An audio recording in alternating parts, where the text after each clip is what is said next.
Estamos iniciando um novo ano e creio que todos aqui esperam um ano melhor. Esperamos melhoras. Por mais sombrio que possa ser a nossa visão do futuro, nós esperamos tempos melhores. Isso porque a esperança é uma característica persistente da humanidade. Por pior que seja a situação de uma pessoa, ela continua a viver esperando melhoras. Mas a questão é, de onde vem essa nossa esperança por melhoras? Em que base nós nos colocamos? Que fundamento nós temos para esperar, para acreditar que esse ano venha a ser melhor? O mundo, que se tornou indiferente para com Deus, e em alguns casos até mesmo contrário a Deus, espera melhoras baseadas nos avanços dos recursos humanos. Espera e acredita que será um ano melhor por causa da iniciativa humana, dos empreendimentos humanos. É no aumento do conhecimento, no aperfeiçoamento do ser humano, no crescimento da ciência, na autossuficiência humana, no aumento e melhor distribuição dos recursos, que o ser humano fundamenta sua esperança de dias melhores. E o povo de Deus tem sido contagiado, ou melhor, contaminado por esses pensamentos.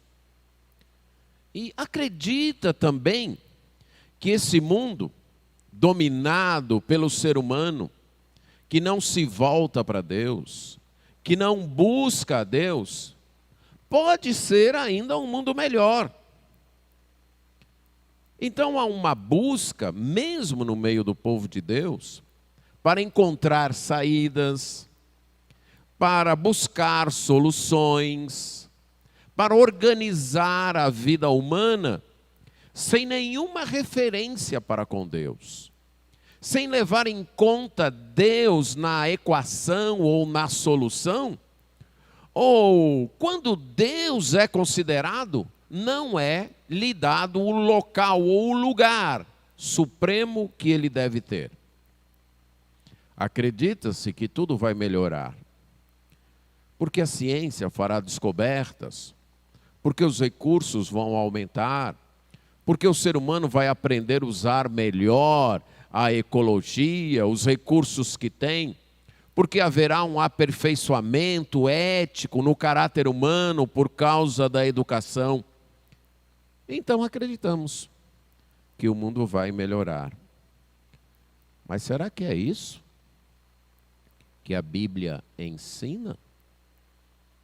Será que é isto que nós encontramos nas Escrituras? Que um mundo que não leva Deus em consideração, um mundo que não se importa com Deus, um mundo que não busca a vontade de Deus, um mundo que não se volta para Deus, vai melhorar? Teremos um ano melhor sem que as pessoas se voltem para Deus? A resposta da Bíblia é não. Sem uma busca por Deus, sem se voltar para Deus, não devemos nos iludir que esse ano será melhor. À medida que o homem se afasta de Deus, a situação se torna mais preocupante, mais sombria, os problemas mais insolúveis, as necessidades com menos previsão de serem satisfeitas, porque os julgamentos divinos se tornam mais severos. Os empreendimentos humanos não vão conseguir produzir um mundo melhor, produzir uma salvação para a sociedade. A cidade dos homens, o mundo guiado e fundamentado no esforço humano vai cair, vai ruir, e nós não podemos esperar melhoras a não ser pela iniciativa divina, a não ser por pura graça de Deus. Esta mensagem tem sido proclamada pelo profeta Isaías de diversas maneiras. E no texto que nós vamos tratar hoje, continuando nossa exposição do livro, o capítulo 21, dos versos 1 a 10, ele volta a falar deste assunto. Isaías, capítulo 21, versos 1 a 10.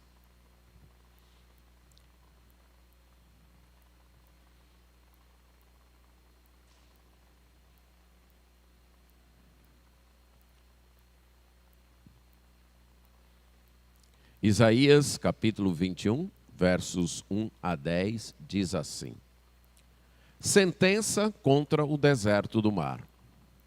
Como os tufões vêm do sul, ele virá do deserto, da horrível terra. Dura visão me foi anunciada. O pérfido procede perfidamente, e o destruidor anda destruindo. Sobe, ó Elão, sitia, ó Média, já fiz cessar todo gemer. Pelo que os meus lombos estão cheios de angústias. Dores se apoderam de mim como as de parturiente. Contorço-me de dores e não posso ouvir. Desfaleço-me e não posso ver. O meu coração cambaleia, o horror me apavora. A noite que eu desejava se me tornou em tremores. Põe-se à mesa, estendem-se tapetes, come-se e bebe-se. Levantai-vos, príncipes, untai o escudo. Pois assim me diz o Senhor: vai, põe o atalaia, e ele que te diga o que vir. Quando vir uma tropa de cavaleiros de 2 a 2, uma tropa de jumentos e uma tropa de camelos, ele que escute diligentemente, com grande atenção. Então o atalaia gritou como um leão: Senhor, sobre a torre de vigia estou em pé continuamente durante o dia, e de guarda me ponho noites inteiras. Eis agora vem uma tropa de homens, cavaleiros de 2 a 2. Então ele ergueu a voz e disse: caiu, caiu a Babilônia, e todas as imagens de escultura dos seus deuses jazem despedaçadas por terra. Ó povo meu, debulhado e batido como o trigo da minha eira, o que ouvi do Senhor dos Exércitos, Deus de Israel, isso vos anunciei. Vamos orar. Senhor, nós somos gratos por Tua palavra e reconhecemos e admitimos que somos incapazes de compreendê-la, de entendê-la, de apreciá-la, amá-la e obedecê-la. Por isso nós clamamos a Ti, que através do Teu Espírito Santo, o Senhor nos faça capazes de ter o entendimento correto, o amor apropriado e a devida obediência. Isso nós pedimos em nome de Jesus. Amém. Devemos ter cuidado com as tentações de buscar e acreditar em melhora a partir das realizações e poderes humanos. O contexto histórico por trás desta passagem é de uma sentença contra a Babilônia. A Babilônia, grafado ou escrito na língua original do Antigo Testamento, é Babel. E ela teve várias quedas, desde a primeira, lá em Gênesis 11, com a famosa Torre de Babel. E a partir dali, a Babilônia se tornou um símbolo, além de ser uma nação, uma terra, uma cidade, também se tornou um símbolo daquilo que se coloca em oposição a Deus, daquilo que visa ficar contra Deus. Um símbolo do propósito humano de construir um mundo melhor a partir de si mesmo. Um mundo melhor com sua autossuficiência. Um mundo melhor centrado no homem. Um mundo melhor deixando de lado as ordens de Deus. Essa foi a essência da Torre de Babel. Deus havia ordenado, tanto na criação como depois do dilúvio, que deveriam se multiplicar e se espalhar pela terra. Mas qual foi o propósito dos construtores da Torre de Babel? Não vamos nos espalhar. Vamos ficar juntos? Vamos fazer uma torre cujo cume chegue até o céu e aí nós podemos ficar juntos, podemos ter um único governo, podemos estar todos aqui e o nosso nome será conhecido. Uma vida deixando de lado Deus, uma vida centrada no homem. No período que Isaías profetizou, a Babilônia sofreu muitas quedas. Ela foi conquistada várias vezes. Foi conquistada, por exemplo, em 710 a.C., por Sargão II, o rei que nós tratamos hoje pela manhã. Em 702 e 689, por Senaqueribe, um rei que vai aparecer ali nos capítulos 36, 37 e 38 de Isaías. E em 648, por um outro rei assírio chamado Assurbanipal. O contexto aqui, creio, é o da queda da Babilônia no ano de 689. Um ano no qual o profeta Isaías ainda estava atuando como profeta. Havia na Babilônia um líder, um governante, chamado Merodach-Baladã, que também vai aparecer aqui no livro de Isaías, lá no capítulo 39. E esse líder era uma pedra no sapato do Império Assírio. Vocês devem estar lembrados que nesse tempo, durante todo o ministério de Isaías, a grande ameaça, a grande potência que pretendia dominar todo o mundo, tanto da Mesopotâmia como do Oriente Próximo, chegando até o Egito, era o Império Assírio. Um império com potencial militar muito grande, com reis cruéis, que invadiam outras nações para se apropriar de suas riquezas e para impedir que essas nações tivessem uma identidade própria, eles tiravam os habitantes desse lugar, levavam para um lugar distante, onde eles não tinham nenhuma ligação emocional, afetiva com a terra, e trazia outros dali para colocarem aqui. Quando eles não poderiam conquistar, eles então impunham tributos, faziam com que aquelas nações fossem vassalas. E um pouco abaixo, ainda lá na área da Mesopotâmia, estava a cidade da Babilônia. E esse líder, Merodach-Baladã, várias vezes se levantou contra o Império Assírio. Provocou várias revoltas ali na sua região, procurando fazer com que o Império Assírio ficasse desestabilizado.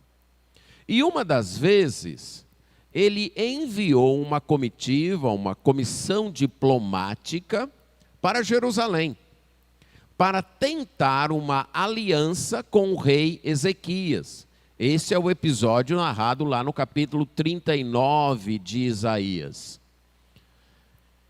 E o profeta Isaías está tentando alertar o rei Ezequias e alertar o povo de Jerusalém para dizer: não embarquem nessa. É uma barca furada, porque a Babilônia vai cair. Não confiem nos poderes e recursos humanos para enfrentar as crises.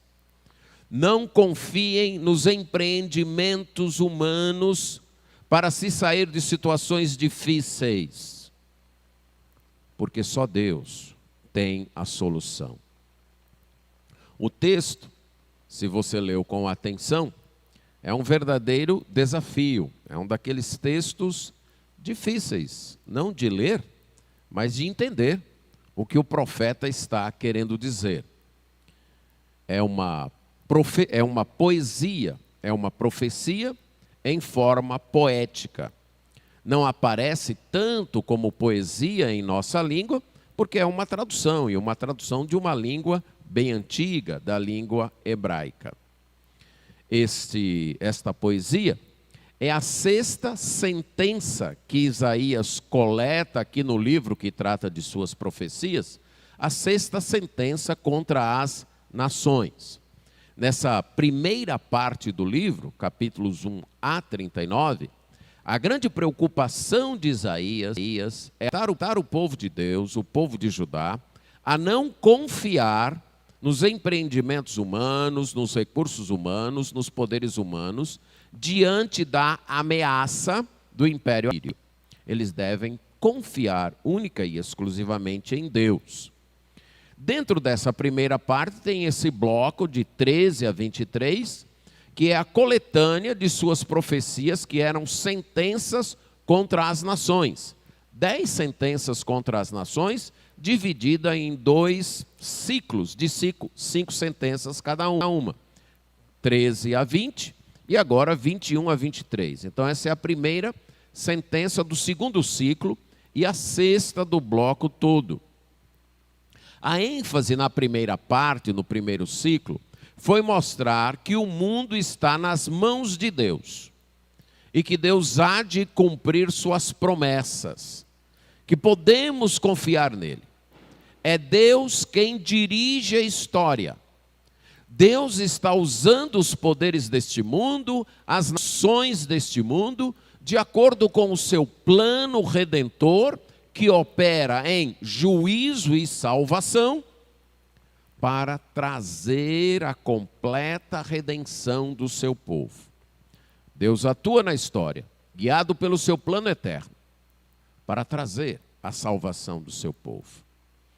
E aqui, como eu disse, mais uma sentença, a sexta, em forma de poema, um poema dinâmico, que vai crescendo, criando uma certa tensão, uma certa expectativa, um certo suspense até a notícia final, com muita linguagem alusiva, como é típico das poesias, especialmente das boas poesias, muita linguagem imaginativa, muita figura de linguagem e com uma sequência bem dinâmica. Como uma tempestade, como o próprio poema diz, que vem chegando e vai arrastando as coisas. É uma tempestade que se aproxima. O título do poema é Sentença contra o Deserto do Mar. Deserto do Mar pode referir-se ao fato da Babilônia estar rodeada de mares. A Babilônia, onde hoje é o Iraque, ela fica ali perto do Golfo Pérsico. E na época, inclusive, era uma terra um tanto alagadiça, por isso que é tratado como deserto do mar. Aí o profeta Isaías, na sua poesia, ele faz uma comparação. Como tufões, como redemoinhos, ventos fortes que vêm do sul. O sul aqui ele está se referindo ao deserto do Negev, ali na Palestina, ali no território da Judéia, que um local onde se formava redemoinhos que traziam areia, e esses ventos, esses tufões, esses redemoinhos, acabavam chegando e arrastando e varrendo tudo que estava na sua frente. O profeta então usa esta imagem, que era muito conhecida do povo para quem ele está falando, o povo dali de Jerusalém, ele diz: olha, vocês conhecem aqueles redemoinhos, aqueles tufões, que de repente surgem por aqui, varrendo tudo, arrastando tudo, aqueles tufões que vêm lá do deserto do sul, trazendo areia e empurrando tudo que está na frente? Pronto. Da mesma forma, vem do deserto, daquela terra horrível. Então ele fala de algo que é semelhante a esses tufões, que está vindo de uma terra horrível. A terra horrível aqui, nós podemos lembrar de Deuteronômio 8,15, que fala do deserto, inclusive o deserto do Negev, o deserto pelo qual o povo de Israel, o deserto que o povo de Israel atravessou quando saiu do Egito.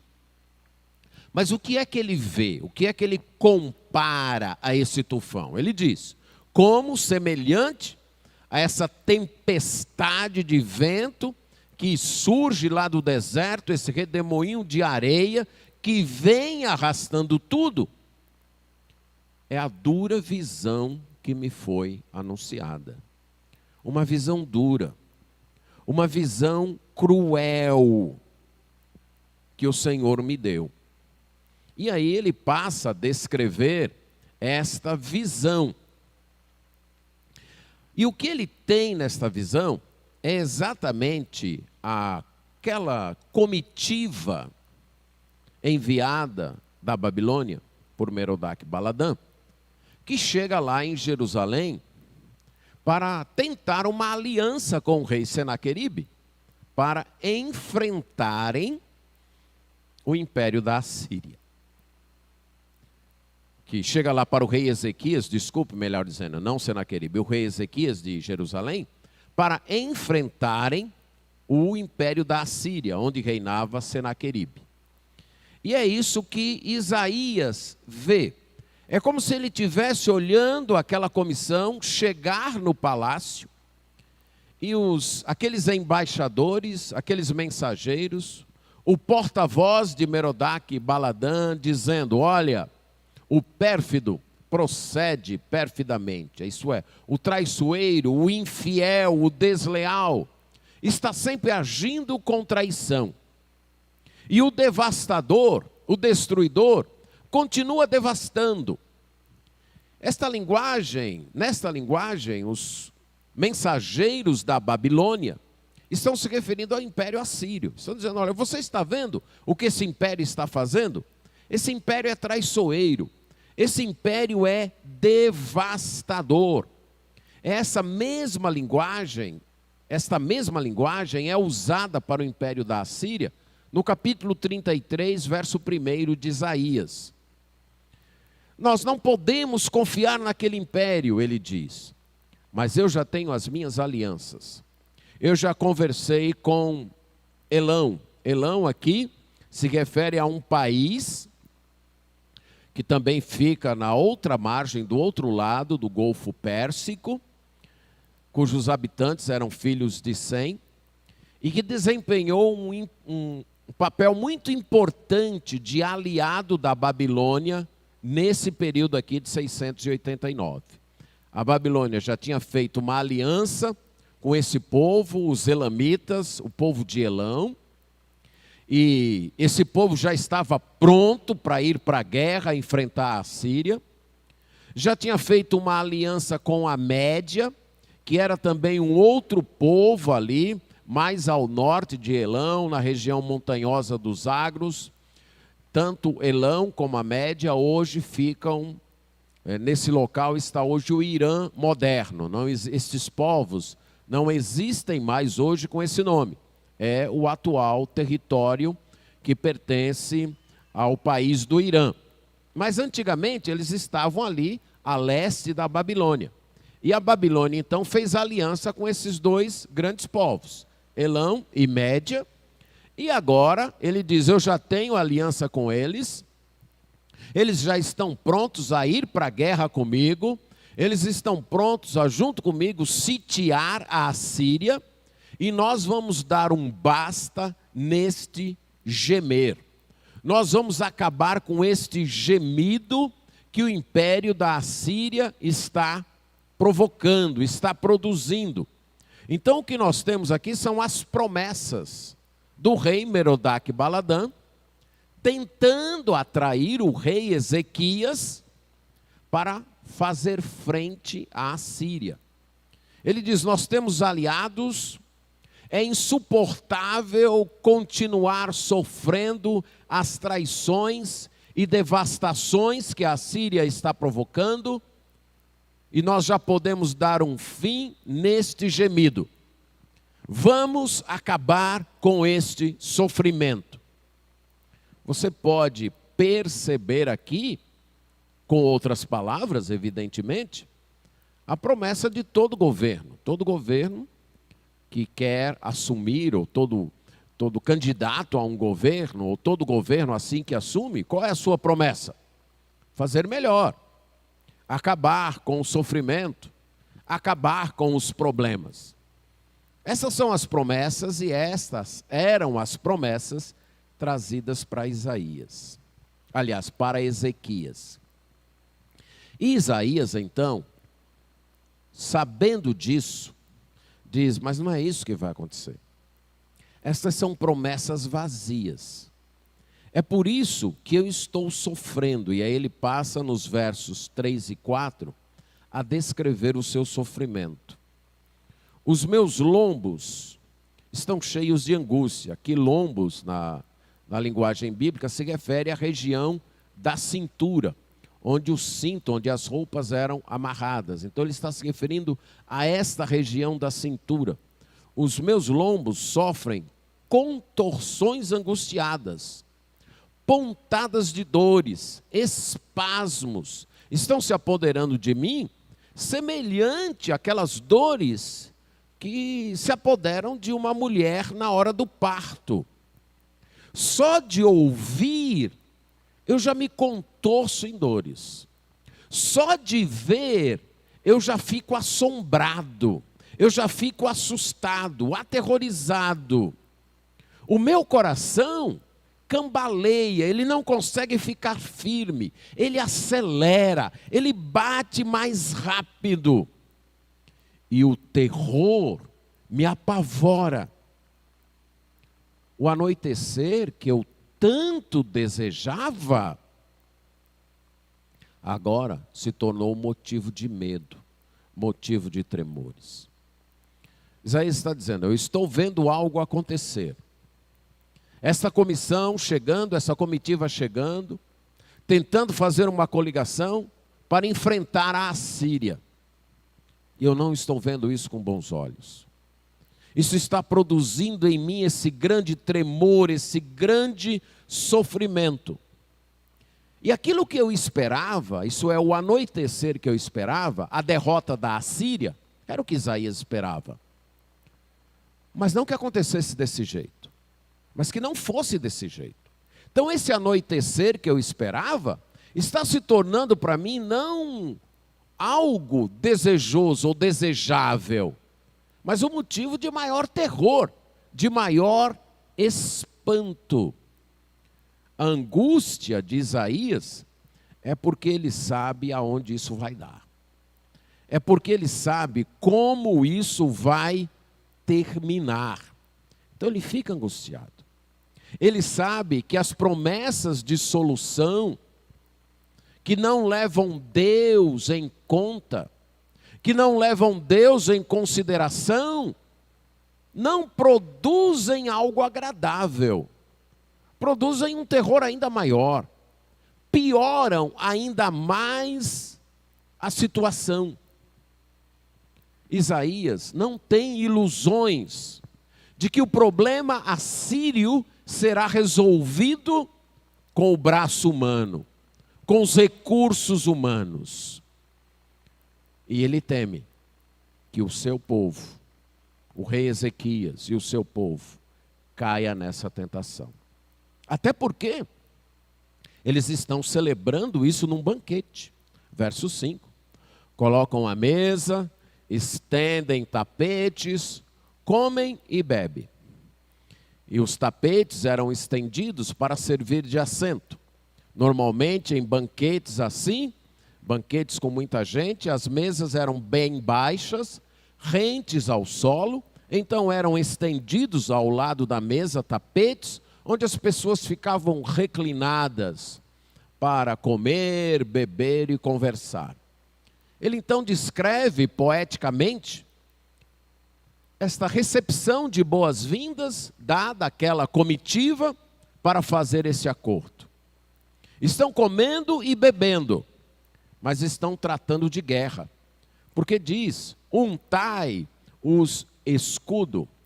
Untar o escudo era passar azeite ou gordura no escudo, que era uma arma da guerra, normalmente usada no braço esquerdo para se defender ou das espadas, das lanças e das setas.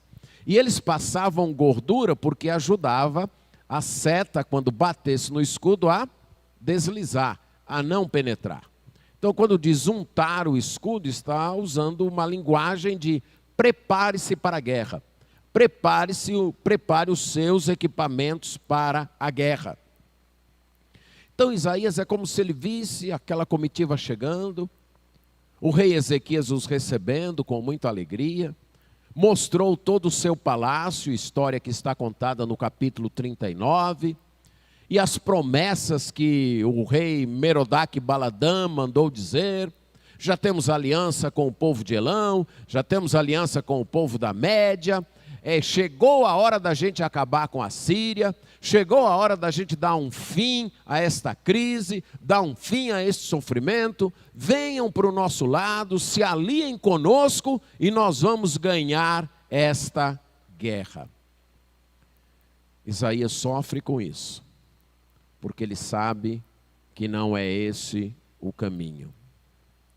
Cuidado com as promessas humanas de um mundo melhor. Cuidado com a confiança nos empreendimentos humanos que prometem consertar o mundo. Somente o reino do Senhor Jesus Cristo irá consertar o mundo. Somente a vinda do Rei soberano, plenamente justo, é que trará a justiça, a paz e a segurança para este mundo. Não vamos nos iludir de que haverá uma melhora, porque o homem está progredindo, porque o ser humano está sendo aperfeiçoado, porque ele está tendo mais educação. A educação agora está popularizada, a tecnologia aumentou. Então nós podemos esperar um mundo melhor. A nossa resposta deve ser: nós esperamos sim um mundo melhor. Mas quando o Senhor Jesus Cristo voltar e colocar o seu reino aqui. Mas num mundo que não quer saber de Deus, num mundo que rejeita Deus, num mundo que baniu Deus da sua vida, não há porquê nem como esperar melhoras. Não há porquê ter esperanças. Sem Deus, o que nós teremos é mais injustiça, é mais violência, é mais traições, é mais devastação. Sem nos curvarmos e nos colocarmos debaixo do domínio de Deus, não vamos esperar melhoras. Isto vale para a sociedade como um todo, isto vale individualmente para a minha vida e para a sua vida. Não espere caminhar sem Deus e sua vida melhorar porque você agora vai fazer uma faculdade. Não espere caminhar sem Deus e sua vida melhorar porque você agora passou num concurso. Não espere caminhar sem Deus e sua vida melhorar porque agora você casou ou tem um bom relacionamento. estas coisas não são suficientes para fazer a vida melhorar. O único fator que melhora a vida é Deus. É o arrependimento. É um retorno a Deus. Sem isso, não é porque você está esperando melhor. Você está sendo iludido ou está se iludindo, achando que pode ignorar Deus, pode deixar Deus para lá, ou pode colocar Deus apenas num departamento de sua vida, de buscar quando as coisas estão complicadas e depois abandoná-lo de novo, e achar que vai ter uma vida melhor. Deus não se sujeita a ser tratado desse jeito. Ele não se presta a isso. Ou ele vem para a vida honrado como o soberano, o dono, o Senhor, aquele que impõe respeito, temor e reverência, ou ele não vem. E aí você se coloca contra ele. E não há por que esperar melhoras. Como eu disse, isto vale para a minha vida individualmente, para a sua, e vale para a sociedade como um todo. Não vamos nos iludir. O mundo tem passado por esse ciclo várias vezes. Surgiu durante um tempo na história do mundo o iluminismo, o racionalismo, que dizia: nós não precisamos mais de Deus. A religião serve aí para alguns momentos de desconforto, algumas curas psicológicas do homem, mas nós já chegamos à idade da razão.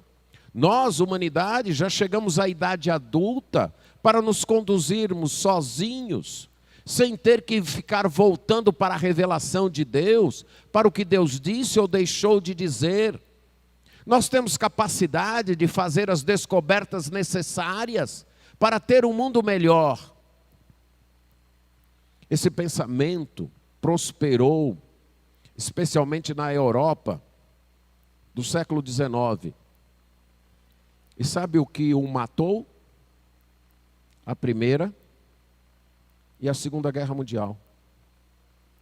Exatamente produzida pelos países mais desenvolvidos, mais educados, mais aperfeiçoados, mais avançados. E que arrastou o chamado mundo civilizado para uma catástrofe. É isso que acontece quando o homem deixa Deus, quando o homem tira Deus do centro. Não podemos nos iludir com certas coisas boas que esse mundo tem e ele tem, com certos avanços tecnológicos que ele tem e que são bons e ele tem, com certas descobertas científicas que nos ajudam. Agora, não podemos achar que nisso está a salvação, que nisso está a solução.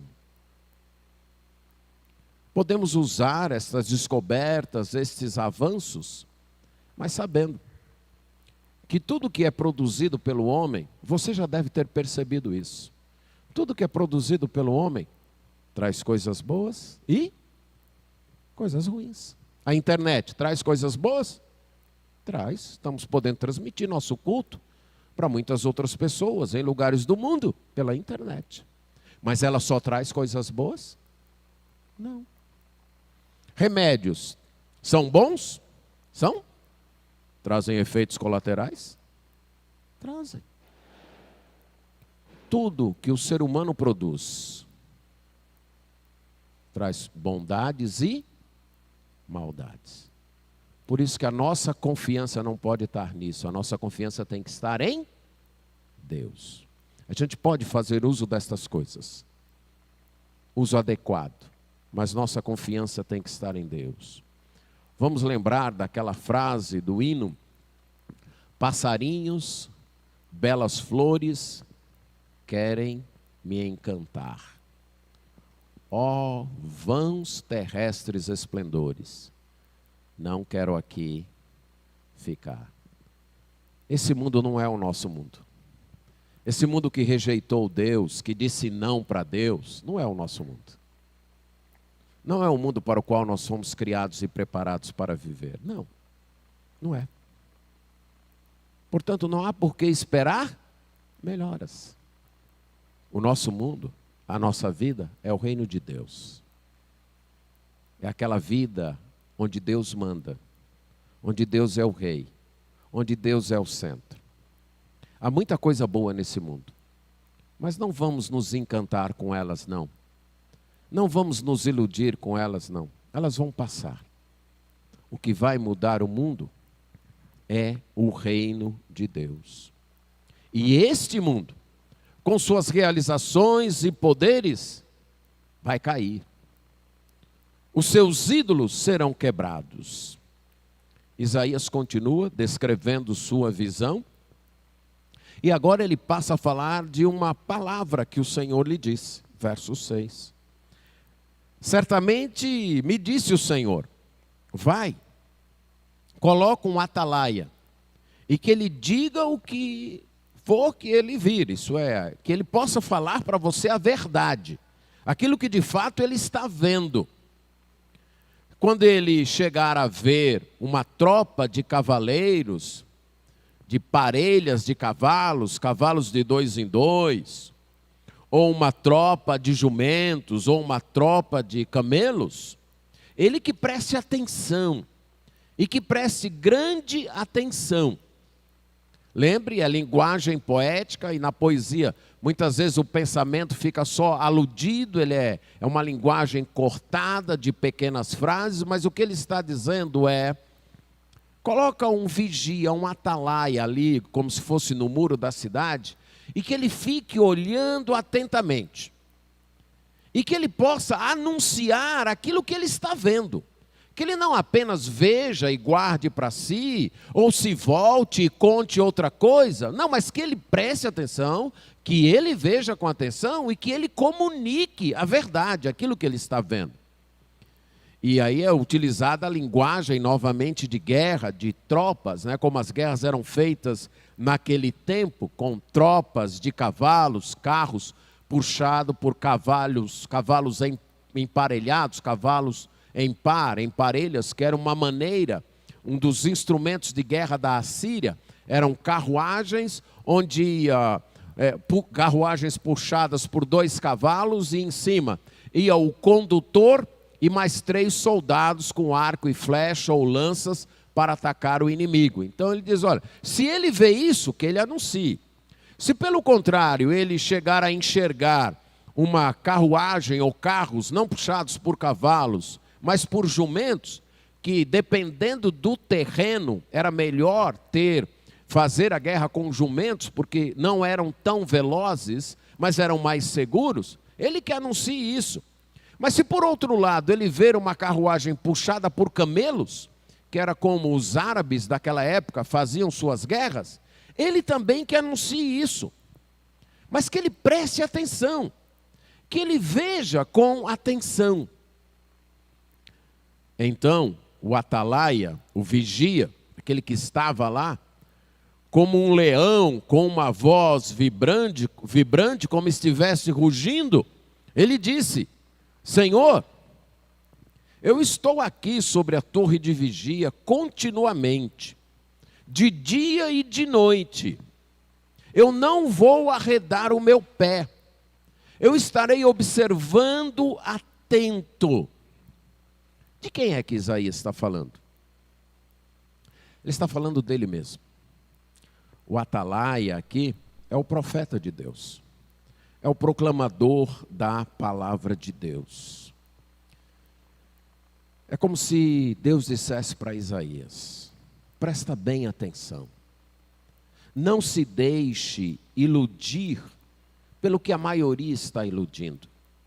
Não se deixe levar pelos fake news do que a maioria está dizendo.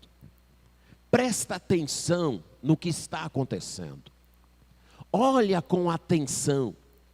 Escuta a minha palavra e proclama esta palavra com fidelidade. Não desista.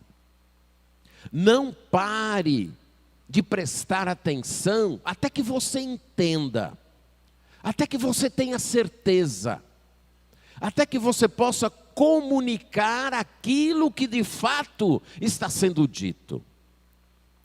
É um desafio aos proclamadores da palavra de Deus, que precisam dessa mesma persistência em ler os tempos, mas também em entender a palavra.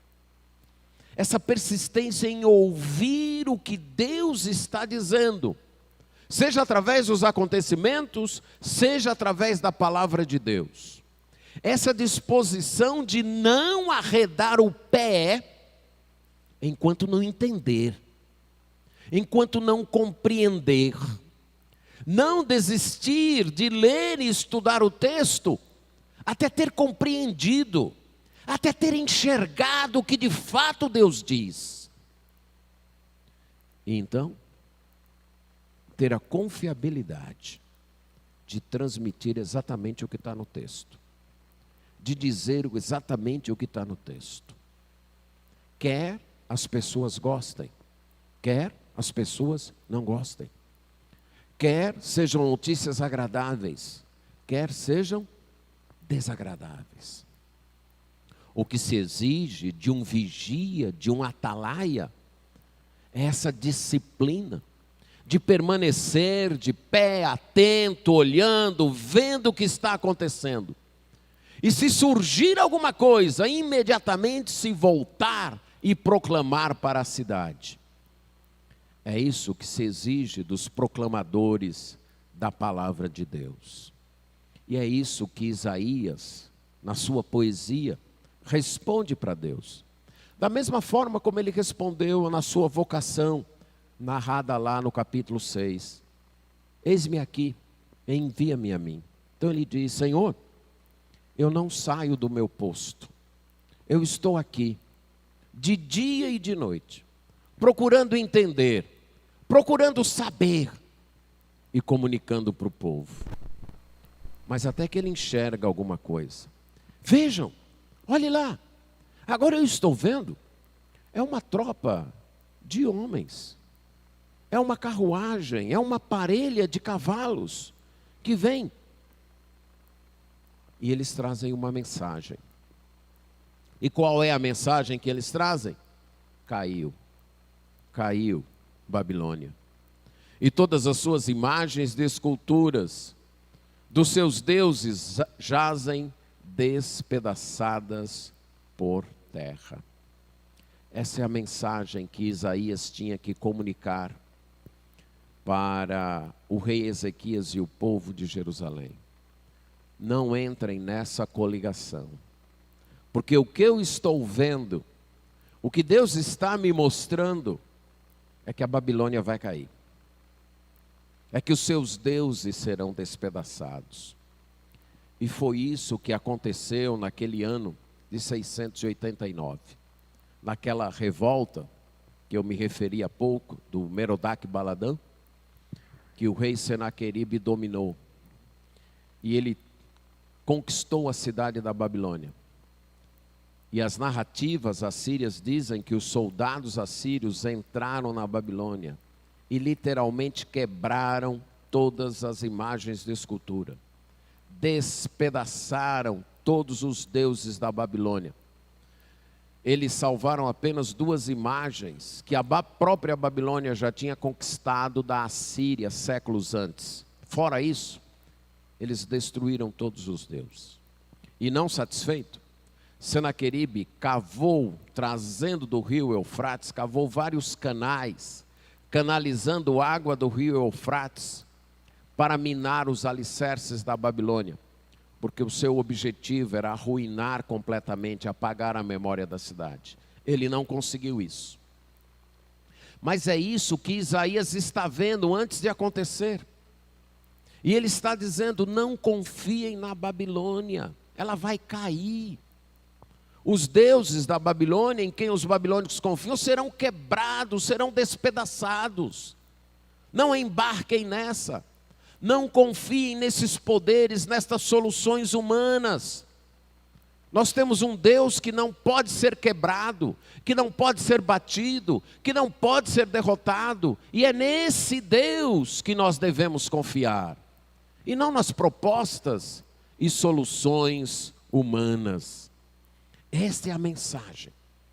Esta é a mensagem que ele vem dizendo através dessa poesia, que surge como um vendaval que vem arrastando tudo.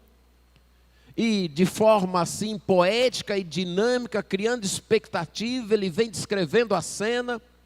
Chega essa comitiva, tenta um acordo, tenta seduzir, mas não entrem nessa, não confiem.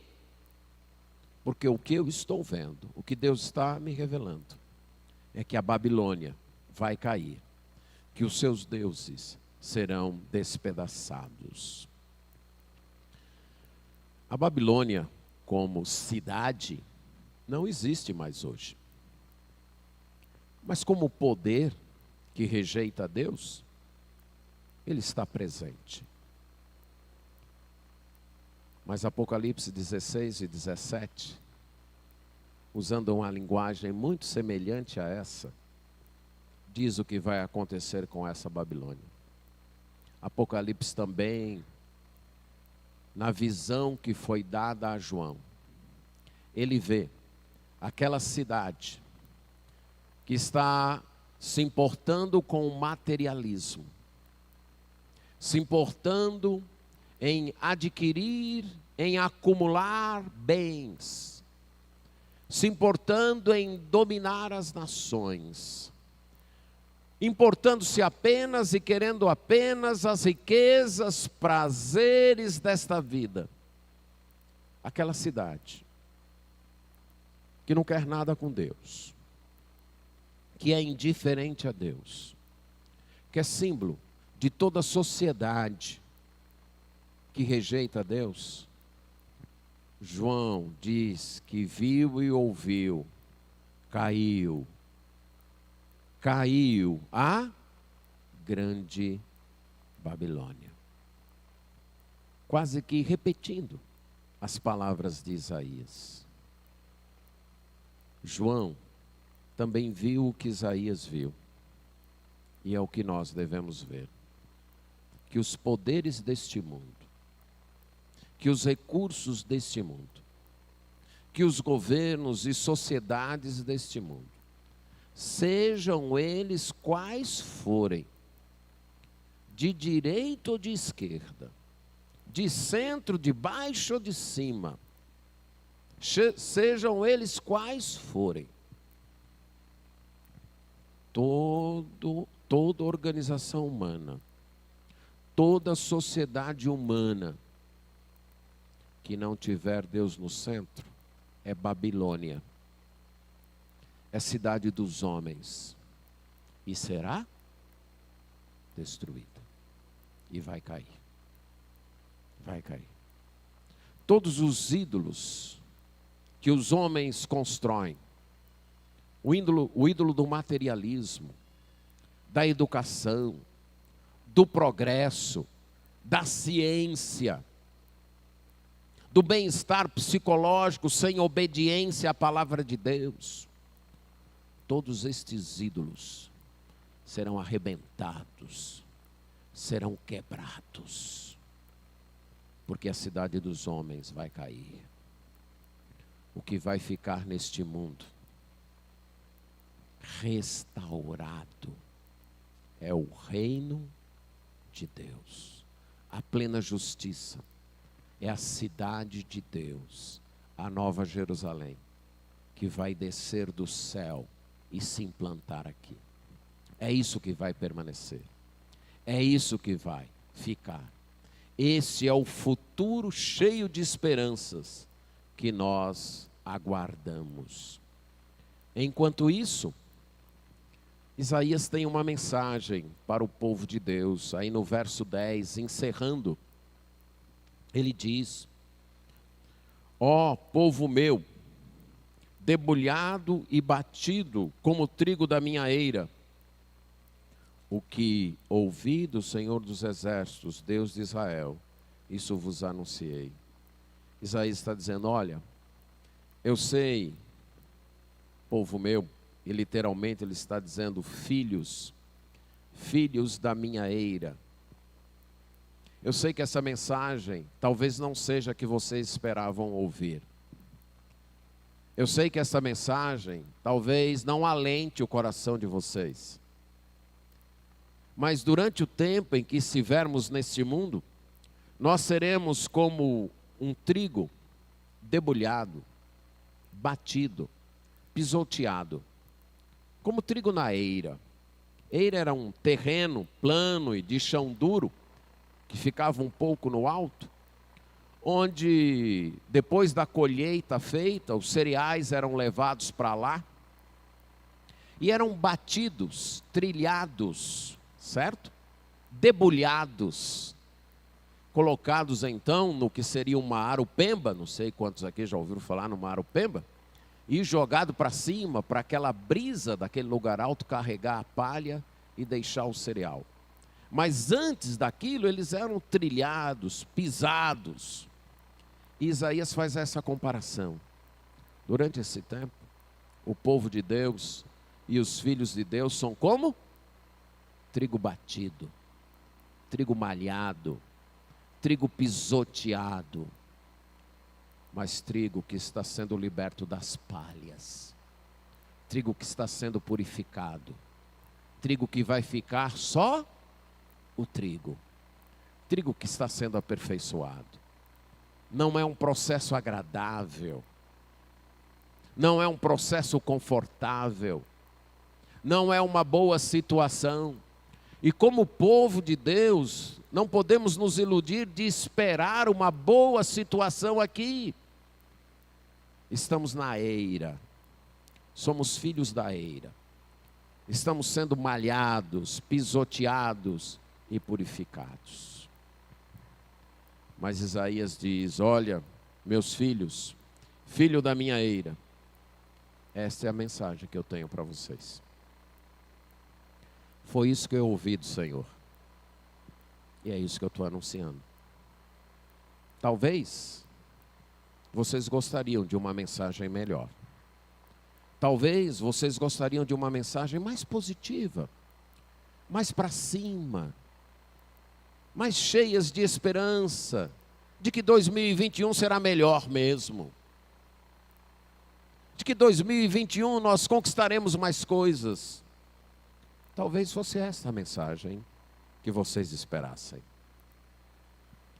Mas enquanto vivermos num mundo que não quer nada com Deus, devemos tomar cuidado para não cair na tentação, na ilusão de que sem Deus o mundo vai melhorar, de que sem Deus as coisas vão melhorar, de que sem se importar com Deus nossa vida vai melhorar, de que sem obediência a Deus nossa vida vai melhorar.